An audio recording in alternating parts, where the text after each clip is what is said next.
Hello and welcome to the first episode of the Biblical Bargain Bin. My name is Josiah, also commonly known as Gooven Online, and oh boy, this first movie! Oh my goodness, it's a doozy. It's a real doozy. Before we get into it, I just want to introduce myself, and because it is the first episode, and you might not know who I am, and that's totally fair enough. So yeah, my name's Josiah. I'm a 18-year-old from Australia, and I love movies. I'm currently studying a Bachelor in Screen and Media, which talks about film, TV, documentaries, advertisements, all that kind of stuff. It's quite broad. But yeah, as I said, I love movies, and I would like to make my own someday. But what I believe is good for any filmmaker to do is to broaden your horizons and watch whatever. And because I'm also a Christian as well, I've never liked Christian movies. Gonna be honest, I think they are kind of garbage. Most of them, at least. And I would love to find some actual good ones, but sometimes you gotta wade through the mud before you get to the clear water. You know what I'm saying? I don't know if that makes sense, but we're going with it. But yeah, I just wanna watch some Christian movies, whether they're good, whether they're bad. I don't really mind. It's kind of a mixed bag. The whole thing with Christian filmmakers, which I love, by the way. I don't want this to be like, oh, I'm going to hate on these people. No. I want to honor these people because they've actually gone out and make movies and I have not. And I think that's like pretty hectic. And sometimes you have to make pretty bad movies before you get to like an absolute gem that you make. And I've seen that through like Ryan Johnson, flipping heck, The Last Jedi wasn't that good, but Knives Out, mamma mia, that is chef's kiss right there. And it's the same with some Christian filmmakers as well. Like, I like War Room, but I don't like Fireproof. It's a bit of a mixed bag. Dude, there's good and bad things, right? But today's film, oh my goodness gracious me. This film was definitely hard to watch. It doesn't help that it's got a 1% on Rotten Tomatoes. And I know Rotten Tomatoes isn't like the best indicator when it comes to critic scores, because the audience score might be completely different to the critics' score. The critics might say it's terrible, but the audience might say it's good. But in this case, the critics were right. So this is a film called Left Behind. And I'm not talking about the one from the early 2000s. I'm talking about from the one from 2014, starring Nicolas Cage and directed by Vic Sarin, I believe. No, never mind. Vic Armstrong. I was wrong. Great. So this is based on a long series of novels by the same name. The series is called Left Behind. A bunch of different novels. I have not read them. And this is not a comparison between the film and the novel. So I just want to get that out before people are like, oh, but you haven't read the novel, so you don't know. Yeah, I haven't read the novel, and I'm not sure if I want to compare it to the novel anyways, because it should stand on its own. I think a movie adaptation of a book should stand as its own. A good example of that is Fantastic Mr. Fox, directed by Wes Anderson. That stands on its own. It's a good adaptation, but like the changes it makes helps it be its own story, its own creation almost. But this movie, dude, oh my goodness. Oh no. Like Nicolas Cage, right? He's not known for super fantastic movies. And that's fair enough. This movie does not help, right? He's in some good ones, like Face Off and Adaptation and that kind of stuff, but this one is just, ooh. All right. Oh boy, where do I even start? Let's just go through a brief synopsis, right? Let's read a synopsis. Oh boy, Left Behind finds the commercial airline pilot Ray Steele, portrayed by Nicolas Cage, struggling to keep his passengers calm and his plane afloat after the biblical rapture strikes mid-flight. Meanwhile, GWN reporter Cameron Buck Williams, Chad Michael Murray, becomes Ray's reluctant co-pilot, and Ray's terrified daughter Chloe, portrayed by Cassie Thompson, braves the chaos of the city streets in search of her brother and mother. Bah, there's too many characters. Let's be real. I didn't know who the main character was throughout this entire thing, to the point where the people I was watching with, I was like, wait, who was the main character in this? And they were like, I don't know, God maybe? They were confused as much as I was. Let's be real. Oh my gosh. I guess let's just go through like relatively beat by beat for a little bit anyways. So, the movie begins at JFK Airport, and that's kind of like a main in New York, I believe. Is that in New York? I'm not sure. I'm Australian. I don't know this. So the movie begins at JFK Airport, but the sets don't look like an airport at all. It kind of either looks like a shopping mall or a library without the shelves or anything. To the point where the shopping mall thing, they go in later in the film, spoiler alert, should have seen the movie beforehand. If not, go see the movie if you like watching not very good movies. But they go to a shopping mall later in the film, and I was like, oh, they're back at the airport. But I was like, nope, they're at a shopping mall. Anyways, the first character we meet is Chloe Steele, who's Nicolas Cage's daughter, who's Ray Steele. Which I'm not going to call him Ray because he's barely called Ray in the film, so I'm just going to call him Nick Cage. So when I say Nick Cage, it's his character, and he's in a league of his own. Let's be honest. Nick Cage is kind of just a Nick Cage sort of character in most films.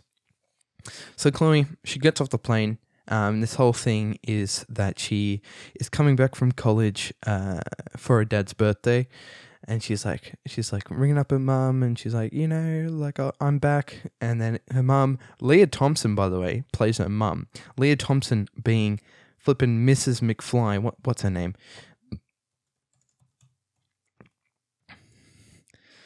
Lorraine McFly. Oh my gosh, I can't believe I forgot the name. My goodness. Being Lorraine McFly from Back to the Future. So Leah Thompson, she's also been in heaps of other things, but that's one of her famous roles. She's in this, and I don't think she does that bad, acting wise. Especially, they're not given the best source material, the best script in the world. So I'm not.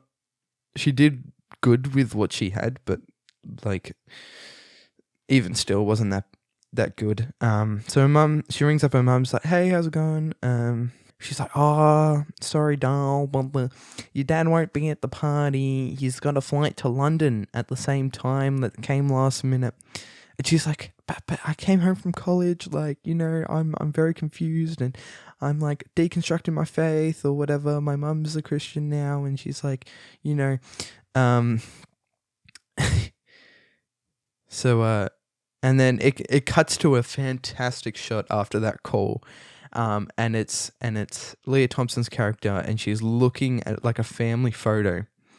And so what it basically has is Leah Thompson's character, Chloe, I forgot who plays her, but Chloe Steele, their younger brother, I think he's Raimi, is his name. And then Nicolas Cage is poorly photoshopped into the background, and it's one of the best shots in cinema history.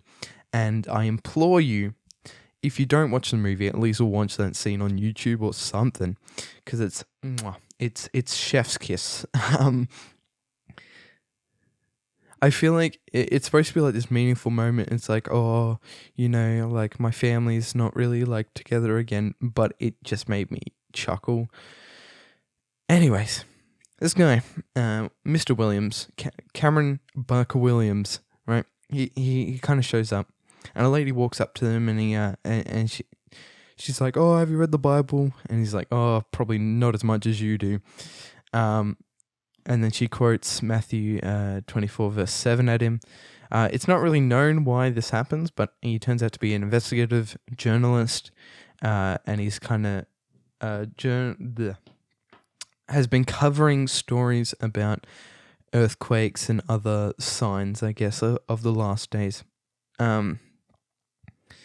But like Chloe, who happens to be the snarky atheist of the story, which is a common trope in Christian movies, which, like, I don't know how I feel about it, but they're kind of just there, right?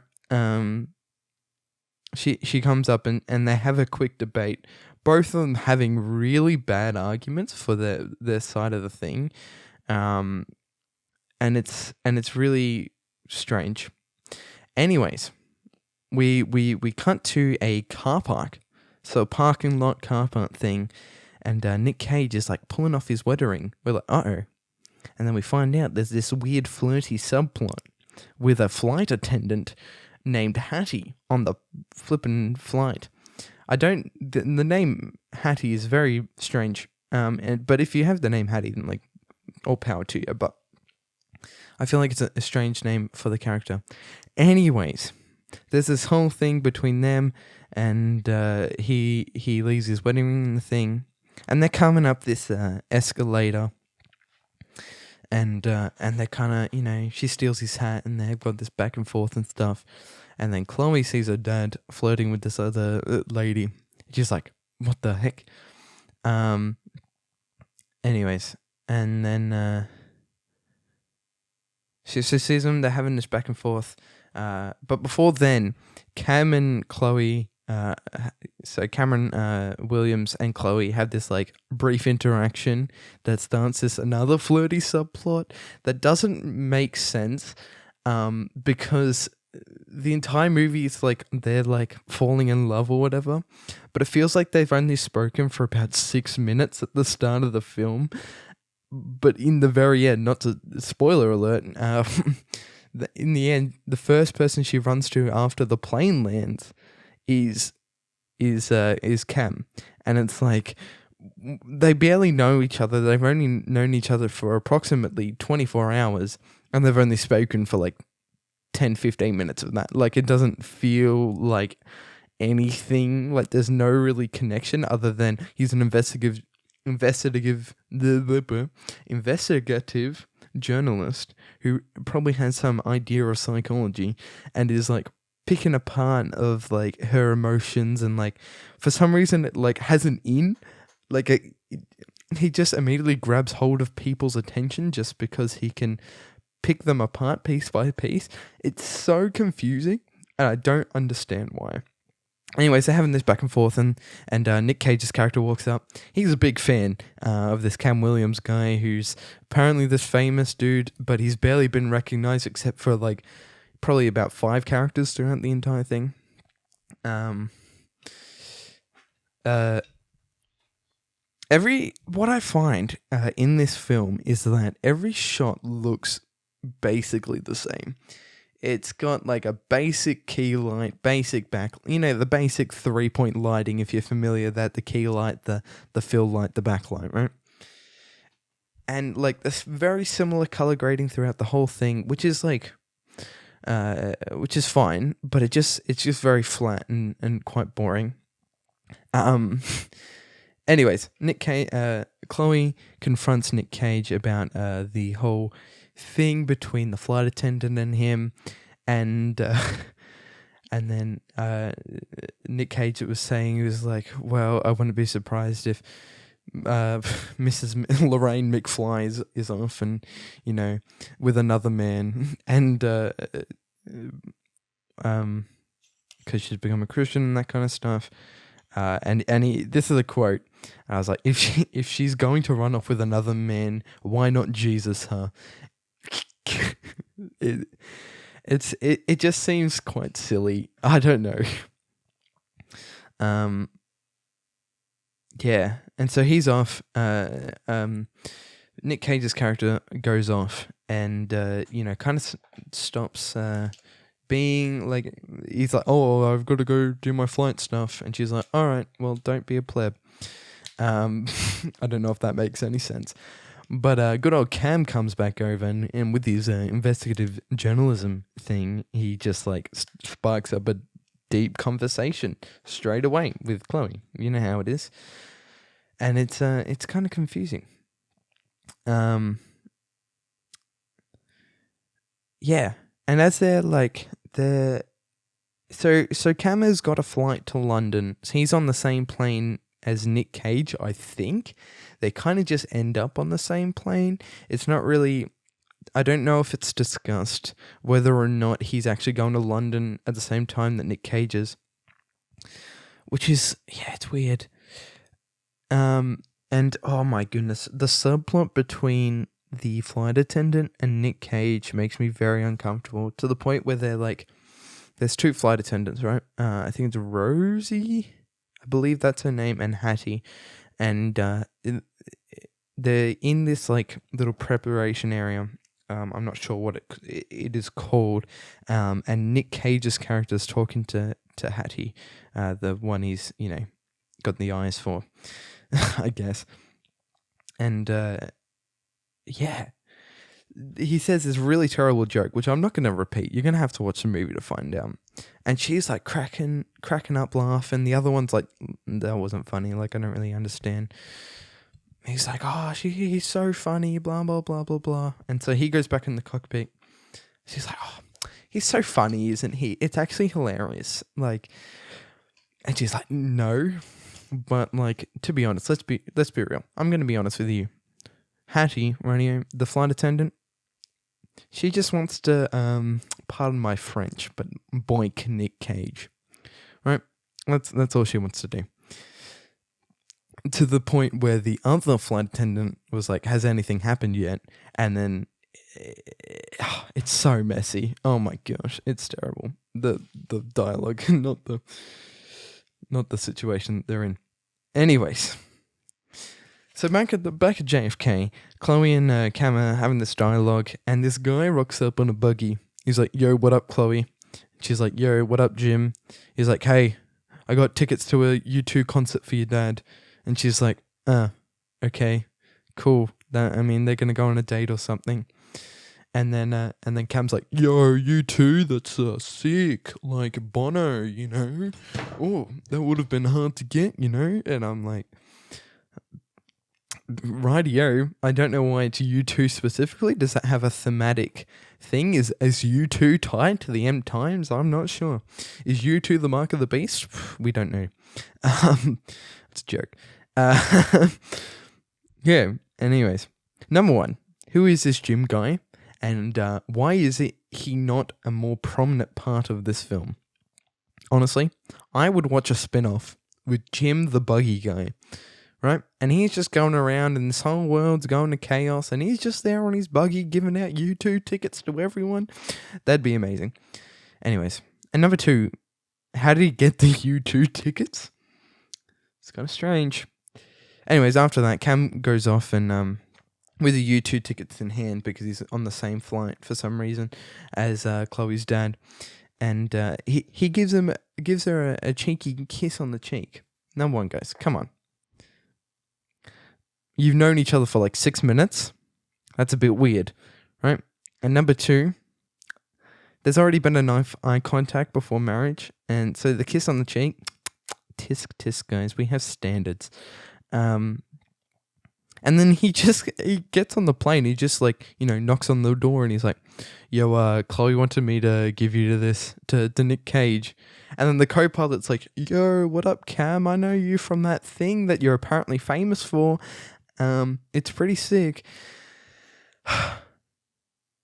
Yeah, but he just gets recognized by the strangest people. Anyways, so Chloe goes back to see her mum, and she's kind of like arguing with her mum about like the end times and like Jesus and all that kind of stuff. And Cam goes back on the plane. So that conversation doesn't really lead anywhere with her and her mum. Cameron goes back on the plane, and there's this bunch of characters. So basically, what there is Cam. There is a dwarf guy, so shorter guy. There's a mother and a daughter, and an old couple. Oh, and a businessman, but the businessman doesn't really matter. Also, there's a drug addict, and she's kind of just there, which, spoiler alert, again, she becomes like one of the most reasonable characters in the movie, even though she is shown to be taking drugs in a scene, and then later she's actually speaking the most sense. It's very confusing, yeah, you just have to watch it. Um, there's like a bunch of. I feel bad for the dwarf character because he's just been bullied the entire film just because he's short. Like, what the heck is with that? Although he does make a urinal joke, which is actually the only thing that unironically made me laugh when it was supposed to. It's strange. Anyways, so after the thing with Leah Thompson and Chloe, the conversation that the mother and daughter have, Chloe leaves, and then her son, not her son, whoops, wrong thing. Leah Thompson's son, that being Chloe's brother, is like, yo, can we hang out? And she's like, yeah, okay. And he's like, heard there's a sale at GameStop. Oh my gosh, he's a gamer. Best character in the film. So they go to this mall, and for some reason there's a breakdancing scene, and she's like, yeah, not bad. And then her little brother is like, looks at this drone and is like, yo, can I get one? And she's like, no. He's like, it's only a few $100s. Like, dude, this guy, oh my gosh. What a legend. Oh, his name is Raimi. Sorry. Raimi. That's his name. You know. And for some reason, this whole sequence is kind of shot with like documentary style filmmaking, and then it goes back to the generic just out of film school shots that are like poorly edited together. And you gotta love that this is a Christian movie, and that in the background of one of the scenes, is the Lord's Chick-fil-A. Oh, closed on Sunday. You're my Chick-fil-A. You know, that whole thing. They're gonna have it in the background. They're gonna have a cheeky shout out to the good old Chick-fil-A. And then so back on the plane, Cam's sitting there, and the old couple, the old lady, she's like, oh, I know who you are. And we're like, oh my gosh, it's another person that knows who he is. And it's like, blah, blah, blah, blah. And then she's like, yeah, you're Frank Sinatra. You know, like the fly me to the moon. I can't sing the song, but you know who I'm talking about. And it's like I understand that she's an old lady and that kind of stuff, but even for 2014 when this movie came out, that was a bit dated. And so it's hard to sit through, and it's very cringe because she's like, she turns to her husband. She's like, look, it's Frank Sinatra. He's like, who? What'd you say? And it's like the most typical, just by the books dialogue for an old couple that just didn't need to be there. Like, they try and make him seem famous or like have some sort of like infamy, but it just doesn't bring across very well. Anyways, we're getting on to the actual rapture part, right? So Raimi and Chloe, they're kind of just chilling, and for some reason they go in for a hug, and then bam, just clothes, right? Just clothes everywhere.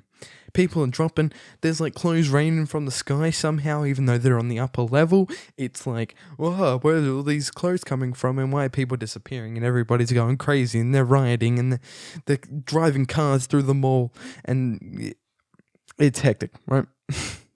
Same thing on the plane. So a bunch of people, all the children, gone, right? Handful of the adults, gone, right? Rosie, that flight attendant that was like not the provocative one, gone. She's gone. The co-pilot who recognized Cam earlier, gone. He's gone. So it's just Nick Cage, and he can barely fight the plane. Let's be honest. He doesn't really show much competency in flying the plane throughout the entire thing until the very end, where he has to make an emergency landing, which is probably the best part to show your competency when it comes to piloting a plane. But it's just like, why now? I don't know. It's kind of confusing. There's so many just weird things in this plane. People are blaming people, and the drug addict lady, she's like, oh my gosh, this must be another trip. And so she goes into the bathroom stall and takes more drugs, and then she kind of just shows up fine, like she's totally fine. And like, I don't really understand that. very much. And then the lady with the daughter, because her daughter's gone, she gets paranoid that her ex-husband shows up, and she somehow, or someone had a gun on the plane. I don't know how they got a gun on the plane to begin with, and then she pulls out this gun and she points it at people, and she's like, I fell asleep, and now my daughter's gone. My ex-husband must have slipped something in my drink, stolen my daughter, and then paid you all to lie to me, because they're like, no, he did nothing like that. They just kind of disappeared. We were all awake, sort of thing. But it doesn't really make sense. Like, I understand that she's paranoid, and I understand that people in that situation do get paranoid and have these weird things. But they're like 35,000 feet up in the air, right? Probably even, I don't know how high planes go, but if that was the case, if they were 3 hours away from good old JFK Airport, right, and so high up in the air, then her ex-husband and her daughter would still be on the plane, but her first instinct, instead of running around and looking for her, is to pull out a gun and almost kill a few people. It's hectic, right? It's such a weird experience. Anyways, oh my goodness, this movie, dude, it affected me in ways I never thought. And it's in this moment when the drug addict lady, because this is probably about 20 minutes later in the film, not in the universe of the film, like in the duration of the film, where from when the drug addict lady took the drugs. This is when it's happening, and she just like speaks reason to her when she like almost kills herself. Unfortunately, there's a lot of like almost suicides in this movie, and it's kind of worrying. That's not a very fun time. What I haven't talked about, which I kind of did, I actually did touch on this a little bit, is that the sets are not very good, to the point where I thought JFK Airport was just a mall or a library, and the mall does look like a mall, because I do think they shot it in a mall, but everywhere else looks terrible. Like the plane set, terrible. The house set was shot in an actual house, so it was fine. All the places where they didn't shoot on location, not very good.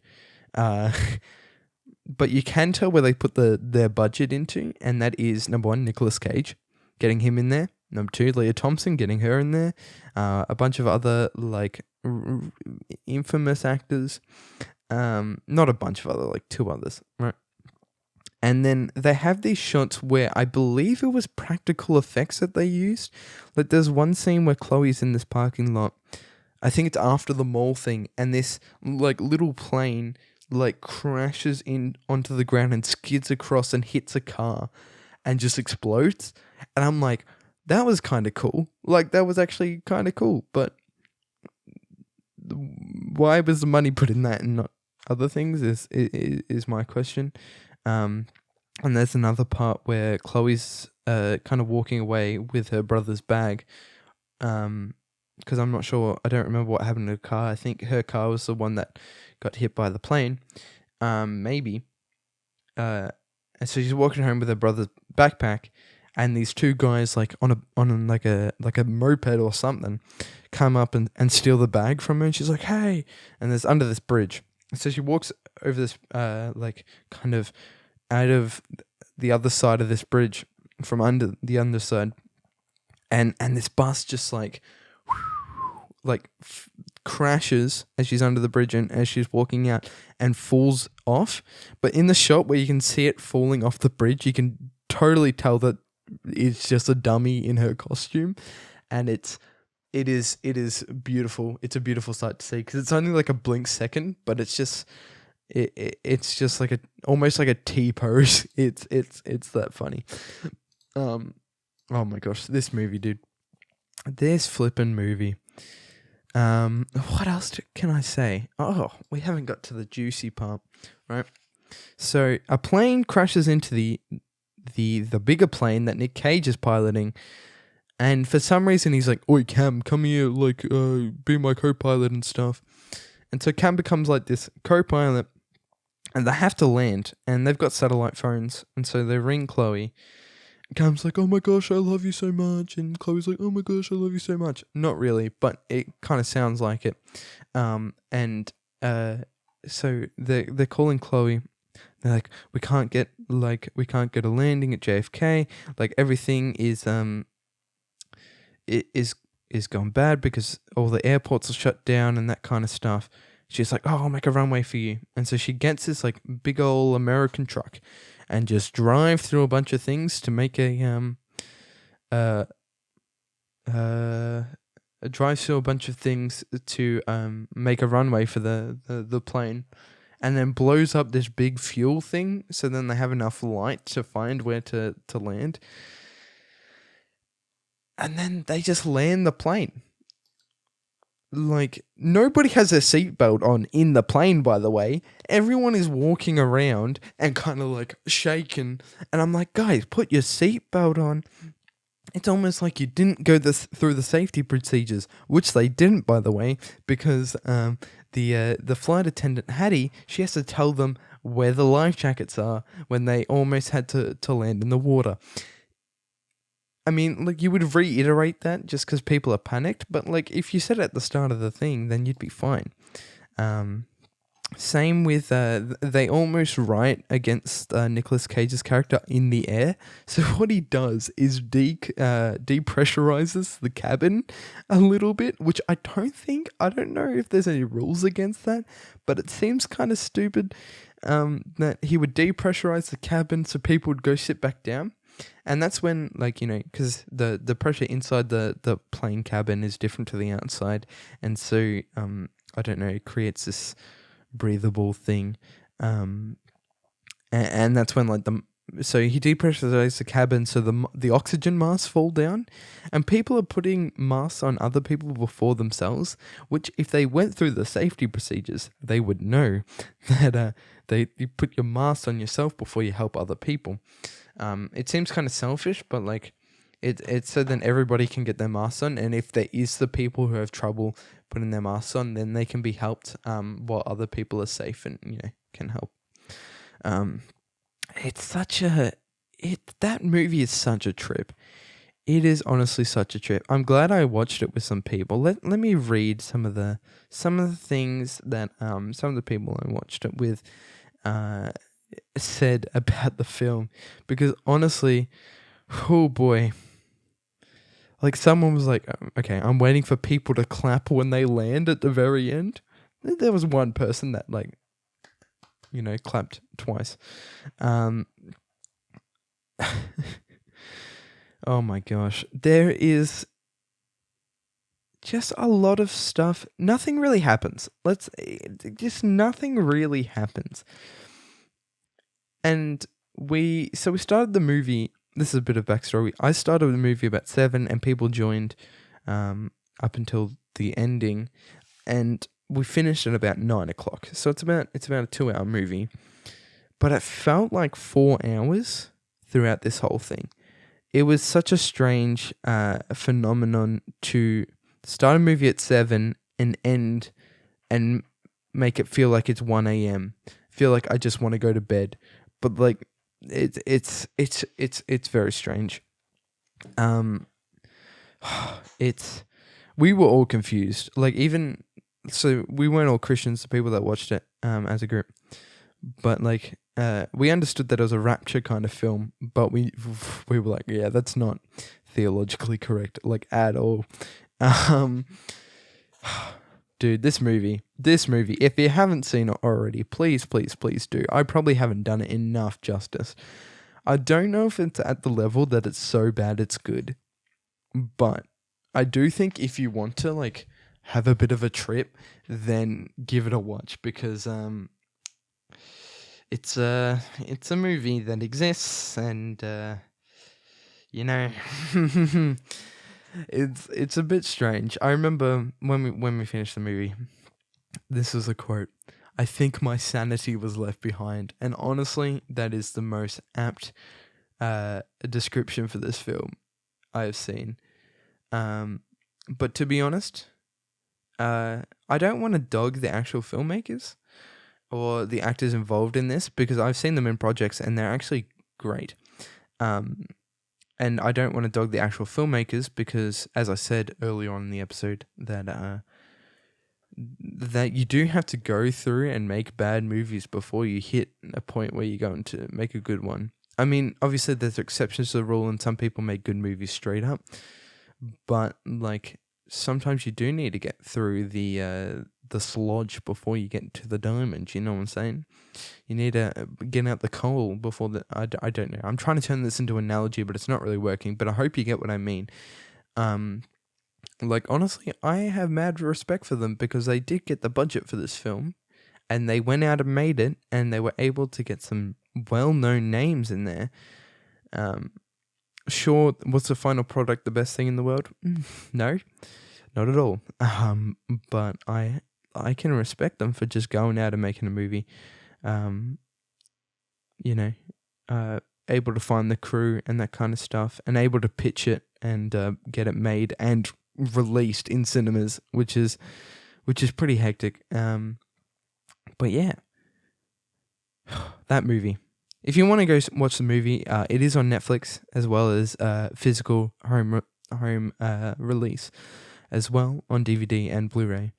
So if you would like to go watch the movie, please go check it out, as this is not a replacement for the movie watching experience. So this has come to the end of the episode. I hope you enjoyed it. I'm keen to do some more. If you want to request a film for me to do, go follow me on @BiblicalBargainBin on Instagram and just shoot me a DM of your request, or follow my Facebook page and you can message me there as well. The same for that as well. I'm keen to do more of these. I've got a few more episodes planned, so I hope you've enjoyed this episode, and let me know what you think. Catch you later, everyone. Bye.